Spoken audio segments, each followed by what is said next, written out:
I watched 252 movies in 2024, and 146 of them were first-time watches. That's just amazing to me. Like, I know some people watch so many more movies, but like, that's a lot of movies. There's no way this doesn't change you. So as you know, I did a ranking of the 2024 new releases I watched. Then I talked about the 15 worst first-time watches in 2024. And now we're here for the good stuff. I'm gonna be talking about the best first-time watches that I watched in 2024.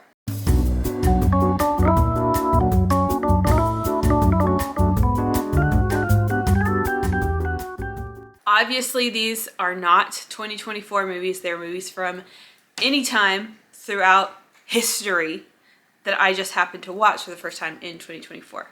And I feel like I probably have forgotten something or left something out, but I had to draw the line somewhere. So what I did was I got on Letterboxd and sorted them for top rated first and just picked my top rated, even though that's sort of arbitrary, so some of my favorites may have actually been lower down on the list. Anyway, we're just gonna go with it. This is the list I came up with. A lot of these are recommendations that came straight from y'all, so I thank you all.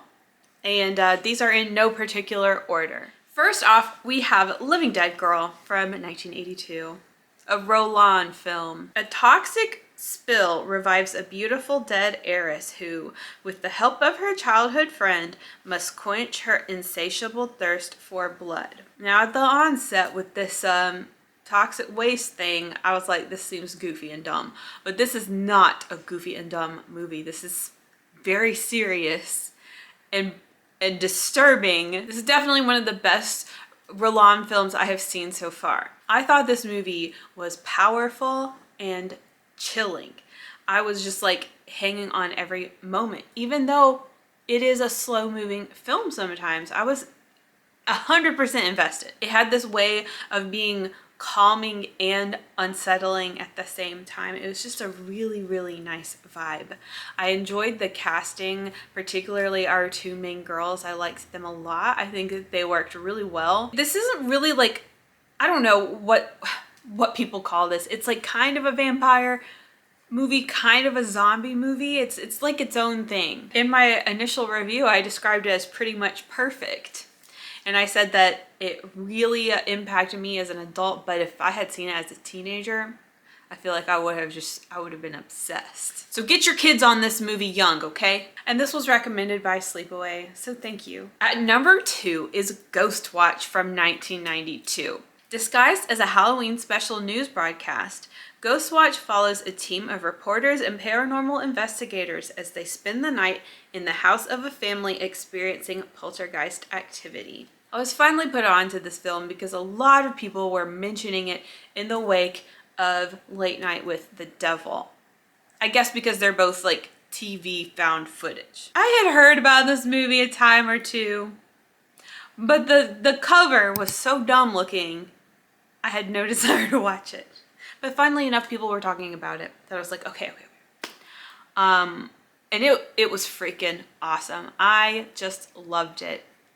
I loved how it was set up. It felt so real, it really did. People are acting like they're not acting and they're doing it well. The way the show is laid out, they switch between, they've got like a lot of different, I don't know if segments is the right word, but a lot of different segments that they switch between, and it keeps things interesting. Kind of like the same way like Late Night with the Devil did. I'm pretty sure, I don't remember, but I'm pretty sure I found myself wishing that there was like a little bit more scares in the movie, but I still really, really enjoyed it. And you know, I love to ask, does this film give you fear you can take with you, or something you can take with you?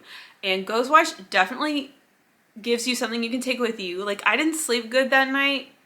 It was weird. I don't know why. But I love that the movie, like, genuinely involves the audience. The movie involves the audience in the story because you are watching a broadcast. If you haven't seen it, you should. I think it's really, really cool. Number 3 is Alucarda from 1977. Justine moves into an orphanage run by nuns after the death of her parents. She befriends Alucarda and they quickly get swept away into the influence of evil. Jay Killjoy recommended this to me, but also many others have over the years.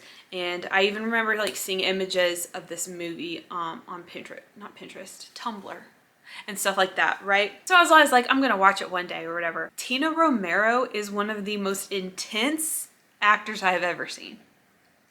She is so terrifying and she did so good. This movie is like, it's just very decadent. It's very indulgent. It's just, there's so much of blasphemy and so much screaming. It's just very, very over the top, but I really liked it. I loved the imagery and just the coming of age feel to it, like the little girls getting involved with evil and how it had sort of a fairy tale vibe to it at times. This is an extremely dark movie and I just loved it. I guess you could say it didn't have that much substance to it, but they make up for it with like how insane everything is. Like it is just bonkers. It was wonderful. I did mention here in my initial review that if I were to like put it with some other films, I might pair it with Don't Deliver Us from Evil and Valerie and Her Week of Wonders. Number 4 is Blood on Satan's Claw from 1971. Recommended to me by T800, but also others, I know. Also others. In a poor village, a farmer uncovers remains that unleash an ancient evil upon the people. The local judge, incredulous at first, realizes there might be something to the superstition. He advises the villagers to, quote, let it grow, and he promises to return. I expected this to kind of be like a run-of-the-mill Hammer film or something, you know, just pretty standard. Maybe that it would be tame and underrated, but I was very wrong. This was a frightening movie, and it was also innovative, and I really appreciated the originality of it, and I didn't expect it to go where it did and to push things as far as it did. I know this really helped lay the groundwork for folk horror as we know it, but I saw a lot of influence that probably originated in this film. I loved the combination of this beautiful like pastoral country life and flower crowns and dresses combined with just like Satan, straight up Satan. I like that juxtaposition because a lot of times you're not necessarily putting those things together, but I think that's where folk horror, like the folk, is a nice bridge between these two kinds of themes. This film is a blast. I feel like it was so unpredictable, or like it's so out of the norm that it gave me like cosmic vibes, because you're like, how far is this gonna go? You know what I mean? So it was really great. I've already bought it. I love it. At number 5, I put Sweets from a Stranger from 1987. I just talked about this movie in my Forgotten Jolly Volume 7 video that I did. And yeah, this ranked really high compared to my other first time watches of the year. So it even ranked higher than Mystere. So I guess Sweets from a Stranger is on up there. Yay, congratulations. Sweets from a Stranger takes us to the sex worker community in Rome. These women of the night are forced to assimilate once a serial killer starts targeting them and the police aren't taking it seriously. I already kind of expanded on this in a recent video, but I thought this was very unique for the Giallo genre. And it was very fun and glamorous, yet still dark. So it kind of combines a lot that I love to see from this genre. And then of course it's set in the 80s, so it's got the 80s glam to it. I just really enjoyed it. At number 6 is Dawn of the Beast from 2021. And anytime I mention this movie, I also have to give it its alternate title that I've given it, because I feel like the title of this movie should have just been Bigfoot versus Wendigo. This is Dawn of the Beast, aka Bigfoot versus Wendigo. This is one of those films that has such a generic title that I feel like I have to rename it just so I can remember what movie this is. And it should be remembered because I quite liked it. A group of college students venture into the remote forest in an area well known for Bigfoot sightings. This is also during a period in the calendar year known as Dead Month, when the locals say it's especially dangerous to be in the woods. This is directed by someone named Bruce Wimple. I've been watching a lot of Bruce Wimple films, not because of Bruce Wimple, but because I am following an actor, LaJohn Woods. And LaJohn Woods works a lot with Bruce Wimple. So here I am again, watching another LaJohn Woods movie. And luckily for me, this is also a cryptid movie. And I really, really liked it. It sounds like it might be stupid, but somehow they managed to make it not entirely a joke. But keep in mind, I also complain when movies take themselves too seriously. This doesn't take itself too seriously either. I wish this film wasn't hiding itself behind a generic tagline, title, and poster. Because this is a hidden gem. This is why I watch 150 movies, so that I might find 15 hidden gems. So I am telling you, so that you won't just scroll right past it because of that boring looking poster. I'm telling you, this might be worth a watch if you like cryptids. This film maintained itself really well. It does not get too stupid. The monsters look good. The interactions are great. I would have liked a bit more character development, but I was just really pleased with this film. Like, this is what I'm looking for when I'm looking for cryptid horror. So I'm really glad that this one scratched the itch, and I hope to watch it again soon. At number 7 is Just Before Dawn from 1981. Yes, Nicholas Vincent. Yes, I'm looking right into your eyes. This has been heavily recommended by Nicholas Vincent, and it was kind of hard to find, but I did find it on like Freevee or something like that. And like when I watched it, they had this like little screen up in the corner of the film the whole time that was like playing ads. But I watched it like that for you. A group of young adults travel up a remote mountain for a camping trip. They were warned not to go, but they have so much confidence in their abilities that they ignore all of the warnings. Soon they find there is much to be afraid of in these woods. This film has a lot that I love in a movie. We are in nature. Summertime, forest, mountain. We are camping. It is remote. The remoteness of this situation is quite scary. We had subtle scares building up discomfort throughout the film. And the film takes time to just breathe, to just be, which is something I have been kind of ranting about recently. Like, we just get to enjoy nature a little bit. We get to have a little bit of fun, which is another complaint that I have, is like when they don't let us have a little fun before things go bad. So it does all of that. I think it's a really solid film. And this is another one that I think would be called a hidden gem. As I understand right now, it's kind of hard to get your hands on. Like, it's out of print right now, I think. This one's really fun. Nice slasher vibes with a few other elements that I just won't mention because I don't want to spoil anything. At number 8 is Syndicate Sadists from 1975. This was recommended by Bloody Effin' Gore, and I almost didn't take it. I almost didn't take the recommendation, but I'm glad I did, because this is definitely one of the best poliziotteschi I have seen so far. A well-known, well-loved ass-kicker named Rambo strolls back into town one day, much to the delight of the locals. Turns out crime and corruption have gotten so bad that a secret police force has been formed. They beg Rambo to join, and he's all like, nah. But he ends up getting sucked into the latest blow-up anyway, a kidnapping. Rambo steps up, but he's going to handle things his own way. Y'all are always on about Tomas Milian. All y'all dudes love him. And I was watching so many movies where he was playing like undesirable characters and stuff, and I was like, why? But I see it now. I feel like this is a great example of why he is so loved. And like, yeah, this is one of the coolest characters I've seen him play. This movie was so much fun. It doesn't get too heavy, and that's something that I I'm a little apprehensive about with some of these cop films and crime films and stuff. I'm like, how dark is it gonna get? But this one is just fun. There is so much funk in this movie and it's awesome. You know, if I had watched this movie like 4 years ago, I may have not liked it and I may have thought that funk was annoying. But now I'm like, more funk, please. I was just like tickled.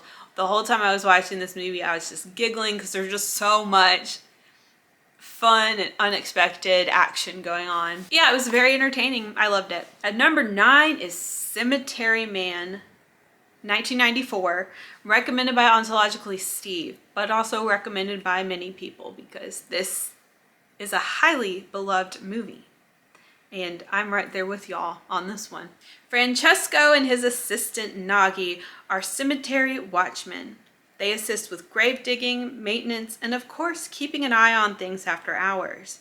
However, they're experiencing a new phenomenon on the grounds where recently buried bodies rise again as zombies. This film is fascinating because it's somewhat unintelligible, and yet you can't help but just love it tremendously. I described it as undigestible and yet universally lovable. Yes, this film is just, it's a fantasy. It's lush and decadent and just the atmosphere is laid on so thick, but it's just what I love. It almost looks like a Tim Burton movie or something like that. The amount of times I almost cried over Nagi, oh my God. He's so heartwarming. And then I loved our main character. I thought he was super handsome too. The film is pretty lighthearted at times, but it also has so much thematically that you could explore if you wanted to. So this is definitely a film I'll have to keep rewatching because there's a lot going on here. But I'm you know, along with everybody else, I'm like, I don't know what just happened, but I loved it. At number 10, we have Frankenhooker from 1990, recommended by Raichu. This film is definitely echoing a lot of a video that I made several months ago where I had watched 45 movies recommended by you guys, and then I was doing that recap. A lot of those movies are in this list as well. So if it sounds like I'm being repetitive, it's because I am. Jeremy is a sort of prodigious medical / electrical dabbler whose fiancée Elizabeth gets chopped up in a lawnmower accident at a backyard barbecue. Jeremy then decides to devote all of his time to using his technical skills to bring her back to life. I really slept on this. I think I always thought I was gonna like it. So I don't know what I was waiting for, but this is, I guess, a black comedy or a horror comedy. I don't know. Y'all let me know. But it was just adorable. It was just so funny and fun and cute. I don't always like horror comedies, but this one was great for me. I do think we put a little too much focus on Jeremy. I would have liked to maybe get to know Elizabeth a little bit more at the beginning and then get more time with the Frankenhooker monster at the end, but what can you do? I still think this is a great film, very heartwarming, a must-see for anyone who's into horror comedy or black comedies, or for someone who just likes some of the sillier sides of horror. At number 11 is Let's Scare Jessica to Death from 1971. This was recommended to me by Dead Ringer. Jessica, her husband Duncan, and a family friend named Woody move to a house in the country after Jessica is released from a mental hospital. They believe getting her out of the city and into the fresh air will continue her recovery. Upon arrival, they meet a friendly squatter named Emily, and they decide to let her stay on as a housemate. There is something spooky about the new house, but only Jessica seems to think so. This one was quite memorable for me, like left an imprint. And, you know, in the couple of years that I've been hearing this title flying around, I was picturing something very different than what this film actually was. The title is a little misleading, but I still like it. This is another film that will just will stop and be. And you get to really like soak in the environment and the atmosphere and the vibe of your setting. I noted that the music in this film is like perfect. I remember telling Zach, okay, if I made a full-on horror movie, this is the kind of music I would want. We get some really good scares.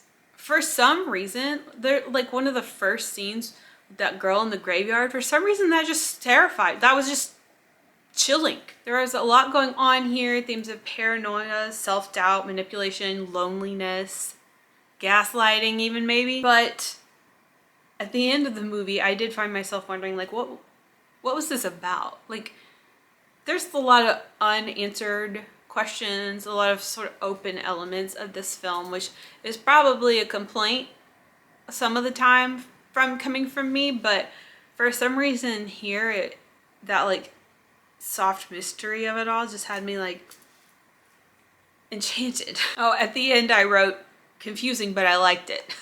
Number 12 is Black Sunday from 1960. That's a long time ago, y'all. This was recommended by Kevin and lots of other people too. Asa, a woman of royal bloodline, was executed 200 years ago for working with Satan. Before they nail the executionary mask of Satan onto her face, Asa screams a curse upon her murderers and vows to return. Now, on the 200-year anniversary, her descendants are on edge. Yeah, I did kind of sleep on this film, but I'm glad that I did, because I feel like it takes quite a while. It took, at least for me, it took quite a while for gothic horror to grow on me. And now that it has, Black Sunday hits perfect. I think this was a pristine example of the gothic horror genre. It's like perfect for Halloween. It has all the elements and the atmosphere to just make this a perfectly spooky time. I liked the story. I liked the performances. We have Barbara Steele, of course, and then baby John Richardson. And yeah, some parts of this film were quite chilling, especially for the time. And I know I mentioned this in a past video, or I think I did anyway, but this movie reminded me greatly of Hocus Pocus. It was very Hocus Pocus. At number 13, we have another cop movie, y'all. And that is Rome Armed to the Teeth, 1976, also known as The Tough Ones. And this was recommended by Adam Trash. And this is how I met Maurizio Merli. Tanzi is a cop fed up with the legalities getting in the way of him doing his best police work. His moral compass is so strong that he will kill anyone who gets in the way. Believing that a man called Farrinder is the root of all evil, he begins a quest to locate him against the orders of his superiors. This is another funky movie. Fun, action-packed, funky blast. Thrills, kills, twists, surprises. It does not hold back. It is here to entertain you. There's a lot to love here. And Ivan Rasimov is this movie. You know I'm an Ivan Rasimov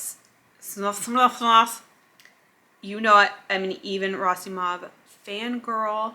So this is what I wrote in the review. I breathed a sigh of relief when I saw Ivan Rasimov in the opening credits. And even though he was shooting bitches up with heroin, he felt like home. The story writing was great here. I love a good, like, morally strained character. I love a good ethical dilemma. It's really just a wild ride and a great time. And I loved our leading actor. He was so lovely. So I slapped a big old 4 on that one. At number 14 is The Omen from 1976. Yes, you heard that right. I have never watched it until 2024. But it's because I feel like I've lived this movie. I had no idea how much this movie affected Bible Belt culture, but I can see it now. The Omen is about an American ambassador called Thorn. He and his wife are living in Rome, where their only child dies upon being born. Before his wife finds out, Thorn accepts a substitute baby. A priest tells him that the baby's mother has also just died, so it's a perfect opportunity. But as you probably already know, this is no normal baby. What a setup. That from the beginning, this man is hiding a terrible, deep, dark secret from his wife that he'll have to hide his whole life. That already had me uneasy. Obviously, this film's great. Everybody knows it. I mean, it's a classic. It was really cool. I think it was really cool to watch it late in life. I didn't know too much about it. Now I did see the remake, the 2006 remake, but I don't remember it. So in this 1976 one, I didn't realize that Damien was just gonna be like a baby. Not really. He's like a toddler the whole time. I was like, oh, I thought he was gonna say things and do things, but really he's just like the symbol. He's just like a bad luck baby. But yeah, this film is really dark. There's no comic relief. It's just a very serious and grim movie. This is definitely a serious film and like a graceful film. So like a lot of these 70s movies are kind of clumsy or dorky or, you know, the low budget thing, but this is a more prestigious film. And I watched this film at the same time I'm doing research on its impact, as well as the impact of The Exorcist and Rosemary's Baby. So just watching it and also learning about its cultural impact at the same time, I think was really cool. I love religious horror because I live in a very religious area. So this was great. And yeah, I finally watched it. Wrapping it up with number 15 is Frightmare from 1974. Frightmare is about this lady who got put away in an asylum for murder years ago. Her devoted husband got locked up with her for not stopping her, but now it's 15 years later and they're out. I don't like to talk about this film too much because I don't want to spoil too much. This is a British film. Oh, 1974, right? But it feels very 80s, like in a good way. It's interestingly laid out because you know who the killer is. The killer's right there on the cover of the movie, like in the synopsis. You know who the killer is, but there's so much more that you don't know that you get to learn along the way. I think it's a nicely woven story, good characters, good acting, good pace. I don't have too much to say either because I just had a fun time with it. It does seem like it was a little bit ahead of its time, and it's a great little gem as well. And there you have it. That is my list of my best firsts of 2024. It was a good year. Made some great memories. I'm sorry that now I'm realizing how much of a repeat this video is of my I finally watched all your recommendations video that I did several months ago, but hopefully you still enjoyed the conversation. Wonder what I'm gonna do here in 2025. Well, for one, I think I'm gonna actually take recommendations from the recommendation form that's down there in the description if you wanna recommend me a movie. I need to like just take on a chunk of those. And I also like to prioritize the physical discs that I have that I still haven't watched. I do have quite a stack of those. And at the same time, I'm still hunting for found footage and cryptid films that tickle my fancy. So I've been really going the freaking wrong direction sometimes, watching the crappiest things I can possibly find. But we'll see. I'm glad to share this journey with y'all, so thank you so much. I also just hit 9,000 subscribers. Thank you. That's really cool. So I'm so glad that people enjoy watching me watch movies, or watching me talk about watching movies. And anyway, until next time, ciao.